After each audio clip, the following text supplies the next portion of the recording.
प्यारे भाई और बहनों, मेरा नमस्कार स्वीकारो। आज हम आपके लिए विवेक चूड़ामणि में अंतःकरण चतुष्टय इसका विषय है, तो इसको समझें।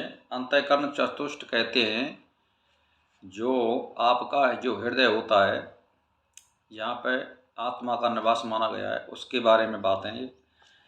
तो इसमें दे रखा है कि अपनी वृत्तियों के कारण अंतःकरण मन, बुद्धि, चित्त और अहंकार, ये चार नामों से कहा जाता है। यानी अंतःकरण किसे कहते हैं? मन, बुद्धि, चित्त और अहंकार। ये चार चीजें जहाँ संकल्प विकल्प के कारण मन पदार्थ का निश्चय करने के कारण बुद्धि है, और अहं यानी मैं ऐसा अवमान करने से अहंकार, और अपना इष्ट चिंतन के कारण ये चित्त कहलाता है। अब आप समझ लो, यानी अंतःकरण कैसे चार चीजों को मिलके बना है: मन, बुद्धि, चित्त और अहंकार। अब संकल्प विकल्प के कारण मन पदार्थ का निश्चय करने के कारण, यानी कौन सा अच्छा है कौन सा बुरा है, इसको झट भी बुद्धि में परिवर्तन हो जाता है मन। और जब ये मैं और तेरा ये करने लग जाता है तो इसको अभिमान कहते हैं। और अपना इष्ट चिंतन के कारण ये चित्त कहलाता है। यानी जब ये अपना हित चाहता है तब ये चित्त कहलाता है। तो मनुष्य का स्थूल शरीर रक्त, खून, मांस, मज्जा, अस्थि आदि से बना हुआ 10 इंद्रियों वाला ही नहीं, बल्कि उसका संचालन करने वाला अन्य कई शक्ति उसके भीतर विद्यमान है। स्थूल शरीर का ज्ञान तो डॉक्टर और वैज्ञानिकों द्वारा भी हो सकता है, किंतु इसके भीतर की सूक्ष्म शक्तियों को विवेचन अध्यात्म यानी अध्यात्म ज्ञान का ही विषय है। मनुष्य के भीतर यह सूक्ष्म शक्ति अंतःकरण में है। तो आप इसको सोच लो, यहाँ पर है ये, इस साइड में रहती है। तो इसके 4 मुख्य कार्य हैं, जिससे कार्यों के अनुसार उसके 4 विभिन्न नाम दिए गए। उसका पहला कार्य संकल्प विकल्प करना, और विभिन्न प्रकार के अच्छे बुरे विचार इसी से उत्पन्न होते हैं, इसीलिए इसको मन कहा जाता है। संकल्प विकल्प कौन करता है? मन। और मन का अर्थ मनन करने से, यह गुण मनुष्य में होने से ही इसे मानव कहा जाता है। यानी मन का अर्थ मनन करने से, यह गुण मनुष्य में होने से इसे मानव कहा जाता है। मन में जो संकल्प विकल्प विचार उत्पन्न होते हैं, उसमें कौन सा उपयोगी है कौन सा अनुपयोगी है, यानी हमारे लिए कौन सा विचार अच्छा है कौन सा बुरा है, तो इसको ग्रहण करना या किसको त्यागना आदि का विषय निश्चय करने वाले तत्व को यानी बुद्धि कहते हैं। जैसे हमें बुरे लोगों की संगत करनी चाहिए, नशेबाजी करनी चाहिए कि नहीं करनी चाहिए, पढ़ना चाहिए कि नहीं पढ़ना चाहिए, ग्रंथ पढ़ना चाहिए कि नहीं पढ़ना चाहिए, तो ये बुद्धि निश्चय करती है अच्छे और बुरे का। इसको कहते हैं बुद्धि। ये बुद्धि का कार्य होता है। मन के विचारों पर निरंतर करना बुद्धि का ही कार्य है, इससे उस विचारों का सही उपयोग किया जा सके। चित्त का तीसरा गुण है, इसमें मैं भाव उत्पन्न होता है चित्त में, जिससे वह अपने को इस सृष्टि से एक पृथक इकाई अनुभव करने लगता है। मतलब आप समझ लो, और अपना स्वतंत्र अस्तित्व मानने लगता है। इस वृत्ति को अहंकार कहते हैं कि मैं ही हूँ, मैं ही करने वाला हूँ, और मेरे में जो ज्ञान है वो किसी में नहीं है, मैं बलवान हूँ ऐसा कोई नहीं है, मेरे बराबर पैसा वाला कोई नहीं है, ये सारी मैं जमीन जायदाद का मालिक हूँ, ये अहंकार में आती हैं। तो इसी अहंकार के कारण वह अपने को उस परम शक्ति ब्रह्म से भिन्न अनुभव करता है। यही मुख्य अज्ञान है, जिसके मिटने पर वह स्वयं ब्रह्म रूप हो जाती है। मुक्ति के लिए इस अहंकार का त्याग कर, अपने भिन्न अस्तित्व का त्याग कर उस परम तत्व के साथ एकत्व स्थापित करना ही मुख्य साधना है। यानी हमें अपने जीवात्मा को ब्रह्म से मिलाना है। यही योग और यही मुक्ति का कारण बनता है फिर आगे चल के, और इसी से हमें ज्ञान बढ़ता चला जाता है। तो अंतःकरण का चौथा गुण है चिंतन करना। किसी इष्ट वस्तु पर गहराई से चिंतन करना चित्त का धर्म है। ये चारों ही मिलकर अंतःकरण कहलाते हैं। सभी कार्यों में सर्वप्रथम इन्हीं से कार्य आरंभ होता है, फिर इनके आदेश एवं निर्देश के अनुसार इंद्रियां सक्रिय होकर कार्य करती हैं। इसीलिए कर्म के ये ही प्रधान घटक है, ये मुख्य कारण है। अब आती है 5 प्राण। अपने विकारों के कारण सुवर्ण जल आदि के समान स्वयं प्राण ही वृत्ति भेद से प्राण, अपान, व्यान, उदान, समान इन 5 नामों वाला हो जाता है। एक ही प्राण जगह जगह के स्थान के हिसाब से। जिस प्रकार एक ही अंतःकरण में 4 बुद्धि, चित्त, अहंकार के नाम से 4 भेद वाला होता है, उसी प्रकार प्राण एक ही तत्व है जो शरीर के अंगों की सक्रियता बनाए रखने का मुख्य तत्व है। यह प्राण तत्व वायु में निहित रहता है, जो शरीर में पहुंचकर 5 स्थानों में रहकर 5 प्रकार से कार्य करता है, जिससे इस कार्यों के आधार पर इसे 5 प्रकार का कहा जाता है। आंतरिक वायु को ही प्राण वायु कहते हैं, जाए हम सांस लेते हैं और निकालते हैं, इसको प्राण वायु बोलते हैं। उदान वायु कंठ में रहता है। भाई प्राण वायु तो हमारी छाती में रहता है, आप जान रहे हैं इधर साइड में, और जो उदान वायु है वो कंठ में रहता है। यहाँ पे प्राण वायु और कंठ वायु नाभि के मध्य रहता है। उसका कार्य श्वास लेना और छोड़ना होता है। ठीक है साहब। अब अपान वायु नाभि और गुदा के मध्य रहता है। इसका कार्य मल मूत्र का त्याग करना है। अपान वायु जो होती है, गंदी वायु जो निकलती है। समान वायु नाभि केंद्र में रहता है, जिसका कार्य प्राण और अपान के मध्य संतुलन बनाए रखना है। व्यान वायु संपूर्ण देह में व्याप्त रहता है, जिसका कार्य रक्त संचालन करना होता है। यही प्राण जब बाह्य अंतरिक्ष में रहती है तो वह भी 5 प्रकार की होती है। नाग, क्रूम, कृकर, देवदत्त और धनंजय। नाग वायु का कार्य विस्तार करना, कूर्म वायु का संकोच करना और कृकल वायु का जमाई, देवदत्त का भूख और प्यास, धनंजय का निद्रा और ऊँघना है। इस प्रकार ही स्वर्ण और जल के विभिन्न कार्यों के अनुसार नाम पड़ जाते हैं। उसी प्रकार ही प्राण विभिन्न नामों से उसके कार्यों का द्वारा पुकारा जाता है। अब इसमें बात आ रही है आगे के सूक्ष्म शरीर। सूक्ष्म शरीर क्या होता है? तो देखिए, बाघ आदि 5 कर्मेंद्रिय, श्रवण आदि 5 ज्ञानेन्द्रिय, प्राण आदि 5 प्राण, आकाश आदि 5 भूत, बुद्धि आदि अंतःकरण चतुष्ट, अविद्या का काम और कर्म का पुष्टि अष्टक अथवा सूक्ष्म शरीर कहलाता है। यानी पुष्टि अष्टक और सूक्ष्म शरीर में कोई भेद नहीं होता है, आप समझ लो। पुष्टि अष्टक और सूक्ष्म शरीर दोनों एक ही बात है। तो जिस स्थूल शरीर का वर्णन पूर्व में किया गया है, उसके भीतर एक सूक्ष्म शरीर भी होता है, जो इन्हीं स्थूल तत्व के सूक्ष्म रूपों से बना होता है। यानी जो आवरण हमारा दिख रहा है स्थूल शरीर का, जो ये सारी चीज, ऐसे ही इसमें एक सूक्ष्म रूप से होता है सूक्ष्म शरीर। मृत्यु के समय केवल स्थूल पदार्थों से बना हुआ स्थूल शरीर ही मृत होता है, सूक्ष्म शरीर मृत नहीं होता है, आप समझ लो। किंतु इसके सभी सूक्ष्म तत्व जीवित रहते हैं, जो शरीर से बाहर निकलकर सूक्ष्म लोकों में प्रवेश करते हैं। यह सूक्ष्म शरीर 5 कर्मेंद्रियों, 5 ज्ञानेन्द्रियों, 5 प्राण और 5 सूक्ष्म भूत मन, बुद्धि, चित्त, अहंकार रूपी अंतःकरण चतुष्ट के साथ अविद्या, काम और कर्म सहित जीवित रहता है, जो समय आने पर पुनः नया स्थूल शरीर धारण करता है।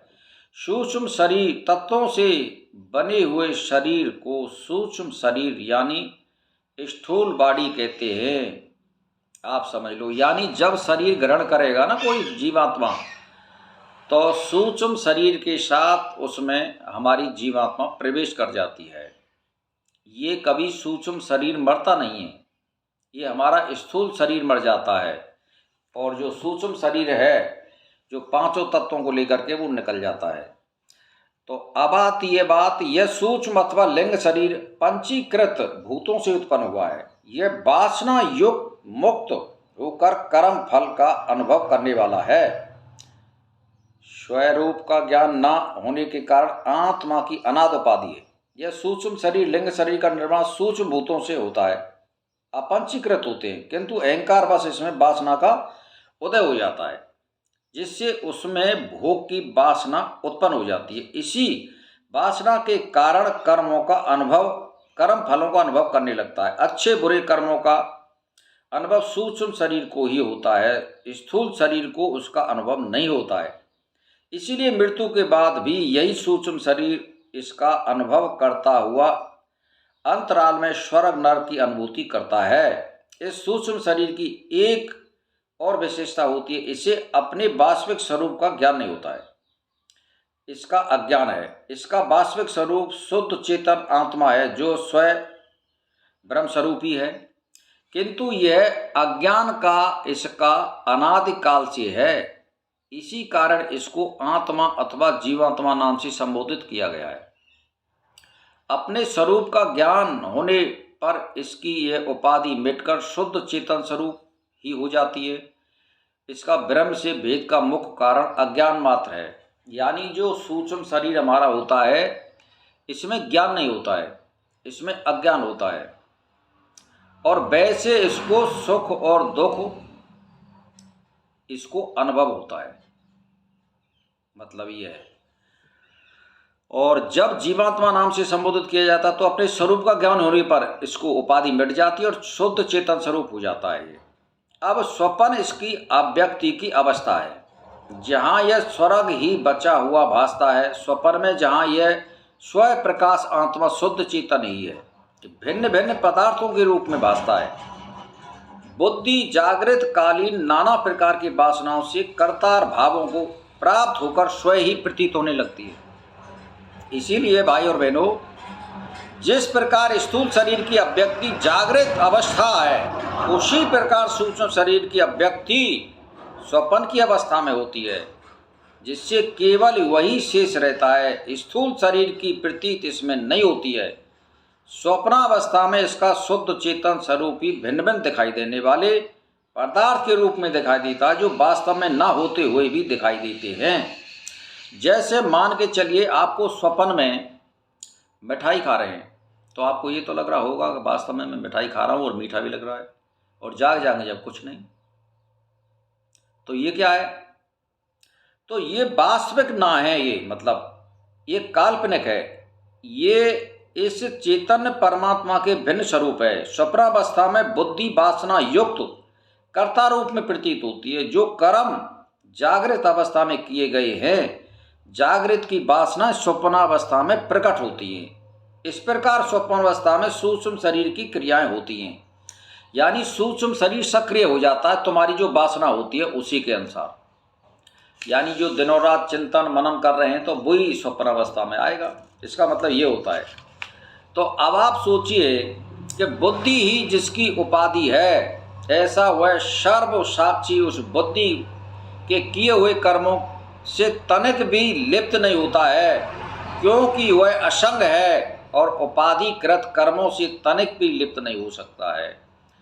सूक्ष्म शरीर में चेतन आत्मा असंग रहता है, जिससे वह केवल अनुभूति करता है, किंतु जो कर्म स्वप्नावस्था बुद्धि द्वारा किए जाते हैं वह केवल जागृत में किए गए कर्मों की अनुभूति मात्र करता है। उसमें लिप्त न होने से स्वप्नावस्था में किए गए कर्मों का वह भोक्ता नहीं होता है, क्योंकि वह स्वयं कर्म नहीं करता है। आप सोचिए, जैसे मान लो स्वप्न में आपकी मोटरसाइकिल खो गई या चोरी हो गई मान लो, और आपको ये बिल्कुल दर्श रहा है कि वास्तव में मेरी मोटरसाइकिल चोरी हो गई, तो वो क्या है? सूक्ष्म शरीर का कार्य है, स्थूल शरीर का कार्य नहीं है, आप समझ लो। तो इसीलिए उसका फल आपको नहीं भोगना पड़ेगा। आप जग गए, आप कुछ नहीं, मोटरसाइकिल वहीं खड़ी है। तो उसका स्वप्नावस्था का हमारे इस स्थूल शरीर को फल नहीं मिलता है, इसका मतलब ये होता है। तो ये लिंग देह चिदात्मा पुरुष के संपूर्ण व्यापार का कारण है। जिस प्रकार बढ़ई का वसूला होता है, इसीलिए वह असंग आत्मा असंग है। शरीर स्थित यह चिदात्मा पुरुष अपने संपूर्ण कार्य इसी सूक्ष्म शरीर के माध्यम से करता है। बढ़ई के वसूले की भांति यह लिंग शरीर उसका उपकरण मात्र है, इसीलिए लिंग शरीर कर्मों का कर्ता नहीं होता है, यह कर्मों का माध्यम मात्र है। यानी जो भी हमारी आत्मा के कार्य होते हैं वो सूक्ष्म शरीर के द्वारा होते हैं। ये समझ लो आप, हमारा एक तरह का ये एक वाहन है, औजार है, ये यंत्र है, ये ऐसे समझो आप। हम इसी के ऊपर सारी चीज पर निर्भर रहते हैं।